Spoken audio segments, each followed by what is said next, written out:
Hello दोस्तों, मैं रंजीत कुमार आप सभी लोगों को स्वागत करते हैं अपने यूट्यूब चैनल आपके ऑफिशियल 392 पर। दोस्तों, आज के इम्पोर्टेंट सेशन में एक इम्पोर्टेंट हम लोग सीरीज को हम लोग देखेंगे। ठीक है, इसमें हम लोग हिस्ट्री के इम्पोर्टेंट PYQs को हम लोग करेंगे। ठीक है, और जो कि आपका एसएससी के एग्जाम्स और रेलवे के एग्जाम्स में पूछे गए हैं। तो आइए हम लोग आज के शानदार सेशन की शुरुआत करते हैं। और सारे के सारे क्वेश्चन हमने वैसे लिए हैं जो कि आपको एसएससी और रेलवे के एग्जाम से पूछे गए और कब पूछे गए वो भी हमने आपको इंडिकेट कर दिया क्वेश्चन के बगल में, जिससे कि आपको कंफ्यूजन नहीं होगा। तो आइए सेशन की शुरुआत करते हैं। सेशन की शुरुआत करने से पहले एक इंपॉर्टेंट चीज दोस्तों, कि अगर आप चैनल पर पहली बार विजिट कर रहे हैं तो प्लीज आप चैनल को सब्सक्राइब कर लीजिए आरके ऑफिशियल 392 को। और अगर मेरा वीडियो पसंद आता है तो वीडियो को आप लाइक शेयर और सब्सक्राइब जरूर कीजिए। चैनल को सब्सक्राइब कर लीजिए और वीडियो को आप लाइक जरूर कीजिएगा। तो चलिए हम लोग आज के शानदार सेशन की शुरुआत करते हैं और हिस्ट्री के दमदार हम लोग 50 क्वेश्चंस को करेंगे। ठीक है, तो आइए हम लोग आज के सेशन की शुरुआत करते हैं। दोस्तों, आज का पहला क्वेश्चन है आपका कि निम्नलिखित में से किसके द्वारा 1929 से बिहार प्रांतीय किसान सभा का गठन किया गया था। तो बिहार प्रांतीय किसान सभा का गठन किसके द्वारा किया गया था आपका? तो स्वामी शाहजानंद सरस्वती। ऑप्शन नंबर 3 इसका सही आंसर हो जाएगा, स्वामी शाहजानंद सरस्वती के द्वारा किया गया था। इसको आपको याद रखना है। क्वेश्चन नंबर सेकंड है आपका,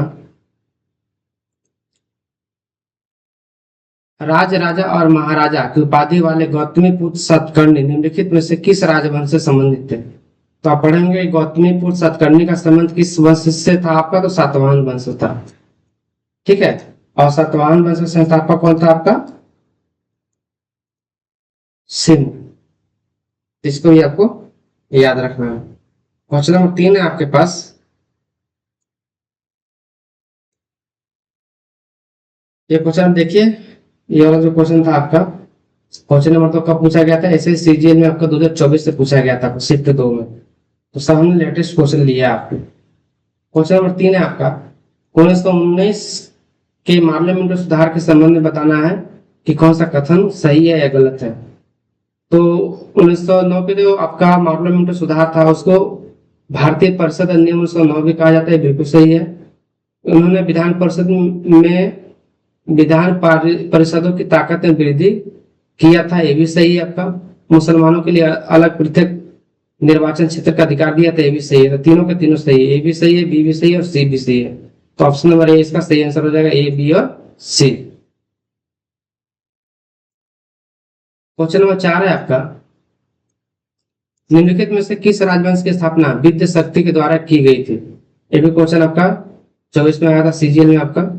पहला ऑप्शन आपका मौखरी, पल्लव, वकाटक और चालुक्य। तो विंध्य शक्ति के द्वारा किस वंश की स्थापना की गई थी आपका? तो वकाटक वंश की। ठीक है, वकाटक वंश की स्थापना किसके द्वारा की गई थी आपका? विंध्य शक्ति के द्वारा की गई थी। तो इसको भी आपको याद रखना है। क्वेश्चन नंबर 5 है, निम्नलिखित में से किस शासक ने उत्तरी भारत में विभिन्न स्थानों पर 5 खगोलीय वेधशालाएं बनवाई थी? किस शासक ने उत्तरी भारत के 5 अलग अलग जगहों पर खगोलीय शास्त्रालय बनाए थे, जिसको हम लोग क्या बोलते हैं आपका? जंतर मंतर। तो इस तरह की संस्थाएं 5 जगह बनवाया था। किसने बनवाया था? स्वाई जयसिंह द्वितीय ने। स्वाई जयसिंह द्वितीय ने बनवाया था। ऑप्शन नंबर क्या लगा? 4 आपका सही आंसर है। ये क्वेश्चन आपका सीजीएल आपका 17/9/2024 में शिफ्ट 2 में आपका आया था आपका। ठीक है, तो इसको आपको याद रखना है। क्वेश्चन नंबर 6 है आपका कि वारन हेस्टिंग्स के अधीन पारित निम्नलिखित में से किस अधिनियम को हाफ लूप सिस्टम भी कहा जाता है? तो half loop system Warren Hastings के अंतर्गत पारित किस अधिनियम को कहा जाता है? तो पिट्स इंडिया एक्ट को। ऑप्शन नंबर 4 इसका सही हो जाएगा आपका, पिट्स इंडिया एक्ट को। वारन हेस्टिंग्स कौन था दोस्तों आपका? ये आपका बंगाल के गवर्नर जनरल था। बंगाल का गवर्नर जनरल था। कब बना था आपका? है 1773 में से 1785 तक रहा था आपका। ठीक है, इसको भी आपको याद रखना है। इसके समय आपका 1773 का फेमस रेगुलेटरी एक्ट आया था आपका, ये भी आपको याद रखना है। क्वेश्चन नंबर 7 है आपका, रजिया सुल्तान सल्तनत की पहली और एकमात्र महिला शासिका थी जो सिंहासन पर कब बैठी थी? 1236 में बैठी थी आपका। ठीक है। रजिया सुल्तान कौन थी आपका? तो रजिया सुल्तान इल्तुतमिश की बेटी थी। इल इल्तुतमिश की बेटी थी रजिया सुल्तान, जो कि 1236 में गद्दी पर बैठी थी और टोपी और चोंगा पहन के क्या करती थी, आपका दरबार में आया करती थी। तो इसको आपको याद रखिएगा। ठीक है।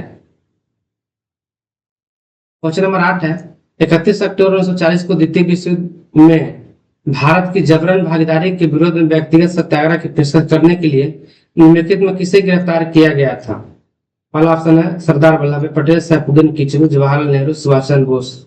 तो इसका सही आंसर क्या हो जाएगा आपका? जवाहरलाल नेहरू। जवाहरलाल नेहरू को 31 अक्टूबर 1940 को सेकेंड वर्ल्ड वॉर में भारत को जबरन ढकेलने के विरोध में इन्होंने व्यक्तिगत सत्याग्रह की पेशकश की थी जवाहरलाल नेहरू जी, इसलिए इनको गिरफ्तार किया गया था। तो ऑप्शन नंबर सी इसका सही आंसर हो जाएगा। चलो क्वेश्चन नंबर 9 है, पूर्वी भारत के पाल वंश के बारे में कौन सा कथन गलत है? तो पाल वंश कहाँ था आपका? बिहार में था और बंगाल में था, याद रखिएगा। बिहार और बंगाल में आपका पाल वंश क्या था? सक्रिय था। ठीक है, तो इसको याद रखिएगा। देख लेते हैं कौन सा कथन गलत पूछा है। तो पहला ऑप्शन दिया है इसे आपका कि पाल वंश की स्थापना गोपाल ने किया था, सही है। धर्मपाल ने वल्लभी विश्वविद्यालय की स्थापना किया था, नहीं। पाल राजा बोधन के न्याय हुआ करते थे, देवपाल गोपाल के पोते थे, ये सब सही है आपका। दूसरा नंबर आपका गलत है आपका, ये दूसरा नंबर क्या आपका गलत है। धर्मपाल ने वल्लभी विश्वविद्यालय की स्थापना नहीं किया था। पाल वंश के शासकों ने आपका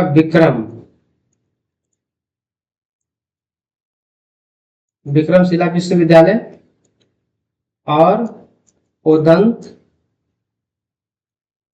विश्वविद्यालय की स्थापना किया था। तो ऑप्शन नंबर 2 गलत है, ये सही आंसर हो जाएगा। क्वेश्चन नंबर 10 है, निम्नलिखित समाज सुधारकों में किसके प्रयासों के कारण 1856 में पहला हिंदू विधवा पुनर्विवाह अधिनियम पेश किया गया था, पारित किया गया था? तो ईश्वर चंद्र विद्यासागर ने विधवा पुनर्विवाह के लिए काफी संघर्ष किया था, तो इसलिए इनको याद किया जाता है। क्वेश्चन नंबर 11 दोस्तों, फिरोज शाह मेहता और केटी तलंग के साथ 1885 में बॉम्बे प्रेसिडेंसी एसोसिएशन की स्थापना किसने किया था? तो बदरुद्दीन तैयबी ने किया था। यानी बॉम्बे एसोसिएशन की स्थापना फिरोज शाह मेहता, केटी तलंग और बदरुद्दीन तैयबी तीनों ने मिलकर किया था। इसको आपको याद रखना है। क्वेश्चन नंबर 12 है, निम्नलिखित दिल्ली सल्तनत शासकों में से किसने दक्षिण भारत को जीतने के लिए मलिक काफूर को नियंत्रण में अपनी सेना भेजी थी? तो मलिक काफूर किसका आपका सेनापति था? तो अलाउद्दीन खिलजी का। ऑप्शन नंबर 2 इसका सही आंसर हो जाएगा। मलिक काफूर को क्या कहा जाता है आपका? हजार दिनारी। ठीक है, हजार दिनारी कहा जाता है। हजार दिनारी में आपका खरीदा था अलाउद्दीन खिलजी ने। किसको? मलिक काफूर को। मलिक काफूर क्या था कि आपका गुजरात में ही आपका ये पहले मलिक काफूर कहाँ पे आपका सेवा देता था? गुजरात में देता था। तो अलाउद्दीन खिलजी जब गुजरात पहुंचा था किसी विजय के दौरान, तो वहीं पे आपका मलिक काफूर को हजार जो आपका दिनार में खरीदा था आपका, इसलिए इसको हजार दिनार भी कहा जाता है। और मलिक काफूर काफी बड़ा बढ़िया सेनापति साबित हुआ अलाउद्दीन खिलजी के लिए, और इसी कारण जो अलाउद्दीन खिलजी ने दक्षिण को जीतने के लिए आपका मलिक काफूर के आपका नेतृत्व में सेना भेजा था। तो इसको याद रखिएगा। क्वेश्चन नंबर 13 है आपका कि किस व्यक्ति ने महात्मा फुले द्वारा लिखित और वर्ष 1873 में प्रकाशित जाति व्यवस्था की पहली आलोचना में से एक है? तो महात्मा फुले कौन सी किताब लिखे थे? जाति का उन्मूलन, भारत में जाति और प्रजाति, गुलामगिरी। तो ज्योतिबा फुले की एक फेमस किताब है गुलामगिरी, तो इसका सही आंसर हो जाएगा गुलामगिरी। Option number C. इस सब क्वेश्चन आपका पिछले साल आपका 2024 में आया था। क्वेश्चन नंबर 14 है, अपने धन निष्कासन ड्रेन ऑफ वेल्थ तर्क निम्नलिखित में किसने कहा था? ब्रिटेन भारत को पूरी तरह से खाली कर रहा है। यह बात किसने कहा था? दादा भाई नौरोजी ने। दादा भाई नौरोजी ने किताब लिखा था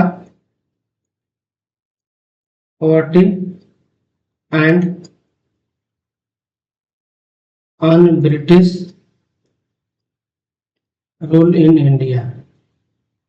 और इस किताब में दादा भाई नौरोजी ने बहुत बढ़िया समझाया था कि किस तरीके से ब्रिटिशर्स जो है आपका भारत से धन का निष्कासन कर रहे हैं। तो ऑप्शन नंबर फर्स्ट इसका सही आंसर हो जाएगा। चलिए क्वेश्चन नंबर 15 आपका, निम्नलिखित में से कौन सा दिल्ली का पहला सुल्तान था जिसने खुद को जिल इलाही के रूप में पेश किया था? तो जिल इलाही के रूप में किसने पेश किया था? बलबल। ठीक है, और बलबल ने क्या किया था आपका? लौह एवं रक्त की नीति शुरू किया था। बलबल ने अपने आप को ईश्वर की छाया के रूप में प्रस्तुत किया था। ठीक है, बलबल ने दैवीय सिद्धांत को प्रस्तुत प्रतिपादित किया था।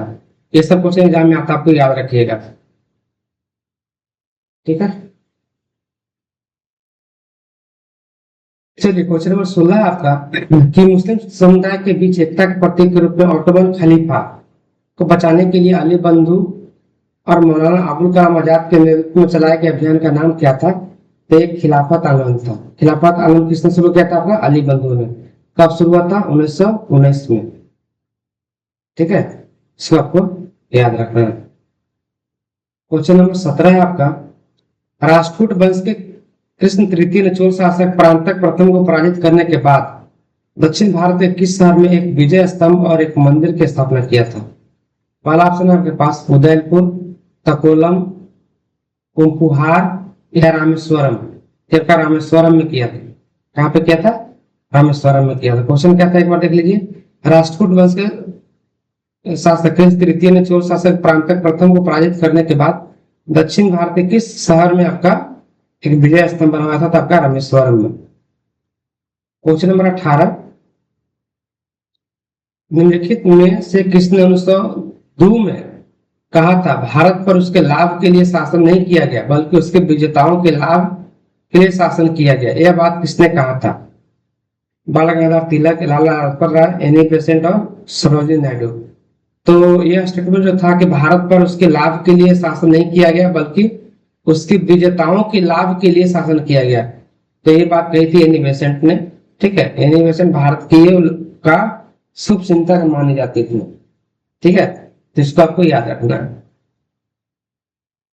क्वेश्चन नंबर 19 है सर, कि ब्रिटिश शासन के दौरान निम्नलिखित में से किसे व्यापक रूप से भारतीयों के लिए स्वर्ग में जन्मी सेवा के रूप में जाना जाता है? आपका ब्रिटिश शासन के दौरान निम्नलिखित में से किसे व्यापक रूप से भारतीयों के लिए स्वर्ग में जन्मी सेवा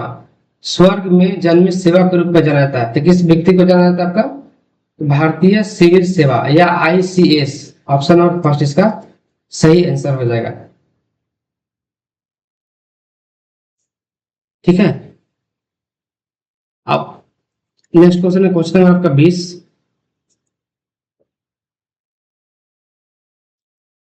निम्नलिखित में से किसी ने पश्चिमी शिक्षा के प्रसार के लिए अलीगढ़ में मोहम्मद एंग्लो ओरिएंटल कॉलेज की स्थापना किया था? तो पहला ऑप्शन है मौलाना अबुल कलाम आजाद, गलत। दूसरा ऑप्शन है बदरुद्दीन तैयब जी, ये भी गलत। सर सैयद अहमद खान, ये आपका सही है। ठीक है, अलीगढ़ में मोहम्मद एंग्लो ओरिएंटल कॉलेज किसने स्थापित किया था? सैयद अहमद खान ने। क्वेश्चन नंबर 21 है आपका, ज्योतिराव गोविंदराव फुले, जिसको महात्मा फुले कहते हैं, 1873 में मूर्ति पूजा और जाति व्यवस्था के खिलाफ लड़ने के लिए किसकी स्थापना किया था? तो 1873 में इन्होंने स्थापना किया था सत्यशोधक समाज की। ऑप्शन नंबर 3 इसका सही आंसर हो जाएगा। एक चीज याद रखिएगा कि ज्योतिराव फुले ने सत्यशोधक समाज की स्थापना 1873 में किया था, और इन्होंने एक और किताब लिखा था, संस्था बनाया था बालिका। ठीक है, हाँ, बालिका सभा है, ऐसे ही कुछ सबका, जो इसके स्थापना उन्होंने कब किया था? 1851 में। इसको भी आपको याद रखिएगा। चलिए क्वेश्चन नंबर 22 है आपका, वल्लभ भाई पटेल और किसने खेड़ा में गांधी जी के गांव के दौरे की व्यवस्था करके और किसानों को सरकार के खिलाफ मजबूती से खड़े होने के लिए प्रोत्साहित करके गांधी जी की सहायता किया था? तो वल्लभ भाई पटेल के साथ किसने आपका साथ दिया था? तो Indulal Yagnik. Option number C इसका सही हो जाएगा। ठीक है, सरदार वल्लभ भाई पटेल और इंदुलाल याग्निक के सहयोग से ही गांधी जी ने खेड़ा में आंदोलन किया था, इसको याद रखिएगा। सर क्वेश्चन नंबर 23 है कि भारत में ब्रिटिश शासन के तहत निम्नलिखित में से किस गवर्नर जनरल ने ईस्ट इंडिया कंपनी के प्रशासन को पेशेवर, नौकरशाही और यूरोपीयकृत किया। ये क्वेश्चन पूछा जा रहा है कि किस गवर्नर जनरल के समय जो है आपका ईस्ट इंडिया कंपनी के प्रशासन को ज्यादा प्रोफेशनल, नौकरशाही और यूरोपीयकृत किया गया आपका। तो ये जो जनाब थे इनका नाम था लॉर्ड कॉर्नवालिस। ठीक है, लॉर्ड कॉर्नवालिस के समय किए गए भारतीय सैनिकों को ज्यादा प्रोफेशनल बनाया गया था आपका, इसको याद रखिएगा, लॉर्ड कॉर्नवालिस। ठीक है, लॉर्ड कॉर्नवालिस ने क्या किया था आपका, तो अस्थायी बंदोबस्त इन्होंने शुरू किया था। अस्थायी बंदोबस्त 1793 में इन्होंने शुरू किया था, तो इसको आपको याद रखिएगा, इसको लोग परमानेंट सेटलमेंट भी बोलते हैं। लॉर्ड कैनिंग कौन था आपका, तो भारत के प्रथम वायसराय था। लॉर्ड कैनिंग क्या था आपका, प्रथम वायसराय था, इसको भी याद रखिएगा। कब बना था आपका, 1856 में बना था। और डलहौजी कौन था आपका, तो डलहौजी का शासनकाल भारत में 1848 से 1856 तक रहा। इसी समय आपका रेल, डाक, ये सब शुरू हुआ आपका। और डलहौजी ने आपका एक नीति शुरू किया था जिसको हम लोग राज्य हड़प की नीति बोलते हैं। राज्य हड़प की नीति किसने चलाया था, डलहौजी नहीं चलाया था, तो इसको याद रखिएगा इतना। ठीक है, चलिए क्वेश्चन नंबर 24 देखते हैं, आज का सेकेंड लास्ट क्वेश्चन। निम्नलिखित में से किस बहमनी सुल्तान ने अपने राजधानी गुलबर्गा से बीदर स्थानांतरित किया था। किस शासक ने बहमनी का जो राजधानी था गुलबर्गा से बीदर ले गया था आपका, तो ले गया था Ahmad Shah. Option number C इसका सही आंसर होगा, किसने ले गया था आपका, अहमद शाह ने। क्वेश्चन नंबर 25 है सर, आज का आखिरी क्वेश्चन। ऐहोल में रावण फाड़ी गुफा, ऐहोल में जो आपका रावण फाड़ी गुफा और दुर्गा मंदिर किस राजवंश की स्थापत्य कला को चित्रित करते हैं, तो ये चित्रित करते हैं आपका चालुक्य स्थापत्य कला के, किसके, चालुक्य वंश के स्थापत्य कला को प्रदर्शित करते हैं। ये क्वेश्चन आपका आया था आपका SSC 2023 में, इसको आपको याद रखिएगा। तो दोस्तों आज के सेशन में इतना ही, हमने आपका 25 क्वेश्चन किया, काफी इंपॉर्टेंट क्वेश्चन जो कि आपका सारे के साथ क्वेश्चन आपके SSC CGL के एग्जाम्स में आपका 2024 में पूछे गए थे। तो मेरा ये वीडियो कैसा लगा आप कमेंट में जरूर लिखकर बताइएगा। और आपको वीडियो मेरा पसंद आता है तो इसको लाइक कीजिए, शेयर कीजिए, अपने दोस्तों में इसको शेयर कीजिए। और चैनल को अगर अब तक सब्सक्राइब नहीं किया तो प्लीज चैनल को सब्सक्राइब कर लीजिए। मिलते हैं अगले वीडियो में, तब तक के लिए धन्यवाद।